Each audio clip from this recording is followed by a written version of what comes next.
So hi guys, welcome to my YouTube channel. ఇవాళ video వచ్చేసి అమ్మతో బతుకమ్మ. సో బతుకమ్మ ఎలా పేరవడం, బతుకమ్మ ఎందుకు ఆడడం అనేది ఈ వీడియోలో మీరు చూడొచ్చు. వీడియో ఎక్కడికైనా పోయా కానీ ఇంటికి అయితే పట్టుకరాకు. ఎందుకు లాస్ట్ ఇంటికే కదా పట్టుకొచ్చేది. ఇంటికి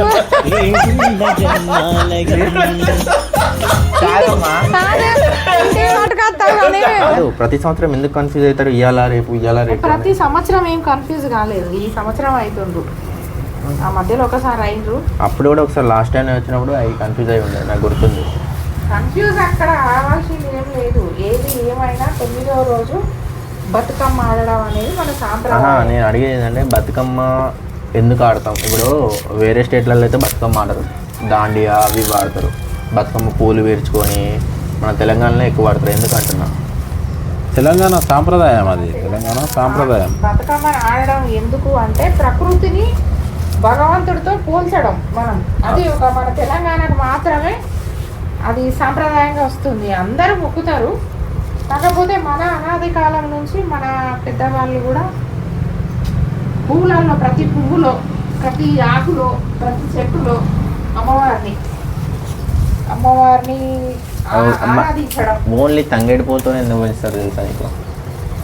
తంగేడు పూలతో ఎందుకు? తంగేడు పువ్వుని ఎక్కువ ఎందుకు పెడతారు నీకు తెలుసా? నీకు తెలుసా డాడీ? తంగేడు పువ్వు అంటే అమ్మవారికి ఇష్టమైన పువ్వు అన్నట్టు.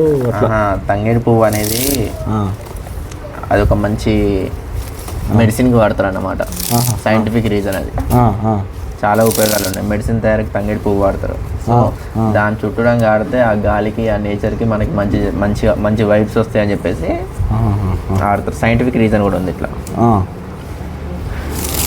అయితే మన తాతల నుండి కూడా అడవి వస్తువులు ప్రతి ఒక్కటి మనకు దేనికో ఒక విధంగా ఉపయోగపడేదే కదా.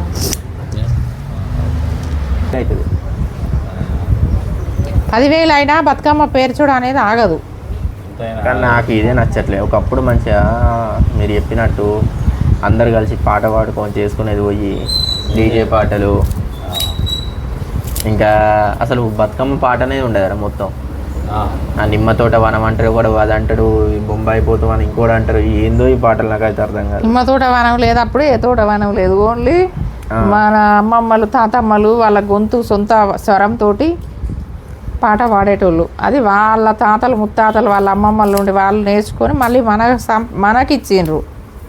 మన అమ్మలు పాడినరు. అమ్మవారికి సంబంధించిన పాటలు అవి ఒక మంచి పద్ధతి గల పాటలు పాడేవాళ్ళు. ఇప్పుడు అవన్నీ ఏం లేవు. అంతా పెద్దోళ్ళు అయిపోయి. వచ్చే నెల దుబాయ్ పోతున్నామ్మా. పోయిరా. ఎవరు? నేనే. ఓకే, పోయిరా బిడ్డ. All the best. ఫ్లైట్లో పోయిరా. ఇల్లై వేరే దేశమా? దుబాయ్కి ఎట్లా? ఫ్లైట్లో పోతున్నా. పర్పస్ ఏంటి? ఎట్లనో పోతాడు, వానికి నచ్చింది పోతాడు. అది కూడా నీకు చెప్పాలా? పోయేద్దామని.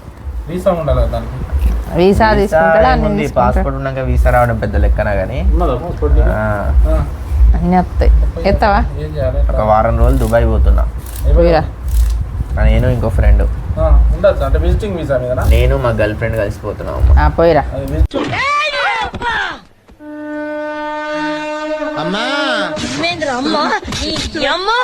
పోతాను. సరే, నేను నా గర్ల్ ఫ్రెండ్ తీసుకొని పోతాను. నీకైనా ప్రాబ్లమా? నాకేం ప్రాబ్లం రా బాబు. ఎక్కడికైనా పోయా కానీ ఇంటికి అయితే పట్టుకరాకు. ఎందుకు? ఇంటికి పట్టుకొస్తే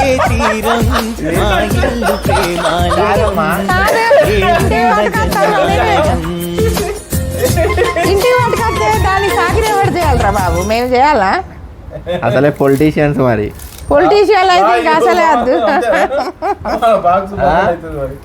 మన ఇంటికి అయితే వద్దు.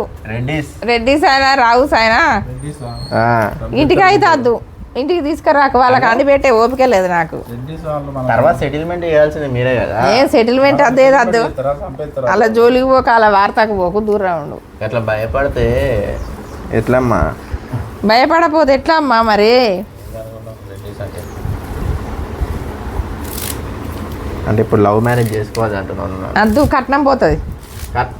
అమ్మ కట్నం ఏముంది? కట్నం పట్టుకరావాలి. లవ్ మ్యారేజ్ చేసుకుంటే ఎట్లా? కట్నం పోదారా బాబు? సరే, కట్నం పట్టుకొస్తా. పట్టుకరా. 1 కోటి రూపాయలు పట్టుకరా. 1 కోటి రూపాయలు మన దాంట్లో ఎవరైనా ఇస్తారా? పట్టుకొచ్చిన వాళ్ళకే ఇస్తా నేను. లేకపోతే చెయ్యవు. ఇంటికే కదా పట్టుకొచ్చేది. ఇంటికి 5 సంవత్సరాల కింద టీవీ కొంటే అంటే చిన్న టీవీ వచ్చు. అందరు టీవీలు కొనుక్కున్నారు, మన ఇంట్లో టీవీ లేకపోయా. ఇప్పుడు ఏంటి అయ్యో అందరికంటే పెద్ద టీవీ, అందరికంటే పెద్ద టీవీ. ఇప్పుడు తెచ్చినవి ఇక ఇన్ని సంవత్సరాలకు ఏదో అడగా పురుగు ఇంకా బంతి పురుగు పెరిగా అదేం కాదు, ఆ పురుగు ఏం కాదు. తీ నా మీద పడుతుంది. గాయస్ పురుగు కనిపిస్తుంది అయ్యో. దిస్ ఇస్ కాల్డ్ బంతిపూ పురుగు. చీ అడబడేరా బాబు, కుడుతుంది అది. కుట్టది, చెట్ల మీద వాడేది ఎందుకు కుడుతుందమ్మా. సో టాపిక్ టీవీది కదా. 5 సంవత్సరాల నుంచి అనుకున్న టీవీ అయితే మాకు మా ఇంట్లోకి వచ్చేసింది. తీసుకొని వచ్చేసిన 43 inches TV. Who is that? పెద్ద టీవీ అనుకున్నాం. ఇంకేంది, ఏడ కూర్చున్నా కనిపిస్తుంది నీకు. ఆ ఇంటికి పోయి కూర్చున్నా కనిపిస్తుంది. తిప్పుకోవచ్చు ఏడికంటే ఆడికి. ఏం తిప్పుకుంటాం బిడ్డ, ఇప్పుడు మీరు ఎవరు ఉంటలేరు. మీరు ఉన్నప్పుడే ఈ టీవీ అవసరం. మీరు ఎటోలాట వెళ్ళిపోయినాక ఆ టీవీ మీద ఇంట్రెస్ట్ ఏముంటుంది చెప్పు. కాదమ్మా, నీకు సీరియల్ కావాలంటే సీరియల్, సినిమా, నెట్ఫ్లిక్స్, ప్రైమ్ అన్ని వస్తాయి అలా. నేను సీరియల్ చూడరా బాబు, సీరియల్ చూసి కొంపలు ఆరిపోతానే. అన్ని ఇన్స్టాల్ చేసి పోతున్నా, అన్నీ యాడ్ చేసిన. ఓకే, వైఫై కూడా పెట్టిస్తున్నా. వైఫై మాట్లాడినా కదా, పెట్టి బిడ్డ అప్పుడప్పుడు టైం పాస్ అయ్యింది. గైస్ ఫైనల్లీ అయితే ఇంత పెద్ద టీవీ తీసుకున్నాం మేము. నాకు తెలిసి కెమెరాలు కూడా సరిపోతలేదు కావచ్చు. సో చాలా రోజుల నుంచి అనుకుంటున్నాం టీవీ తీసుకోవాలని. ఎప్పుడు కుదరలేదు. కుదరదామంటే తీసుకుంటే పెద్దది తీసుకోవాలని అనుకుంటున్నాం. చిన్నది తీసుకుంటే నాకు సాటిస్ఫాక్షన్ ఉండకపో, అందుకే పెద్ద టీవీ తీసుకున్నాం. సో నేను పెద్దది కనమంటే మా కానీ చిన్నది తీసుకుంటాను అంటాడు. ఇట్లనే మాకు ఒక 2 సంవత్సరాల డిస్కషన్. ఇక లాస్ట్ పట్టుకొచ్చిండు పెద్దది.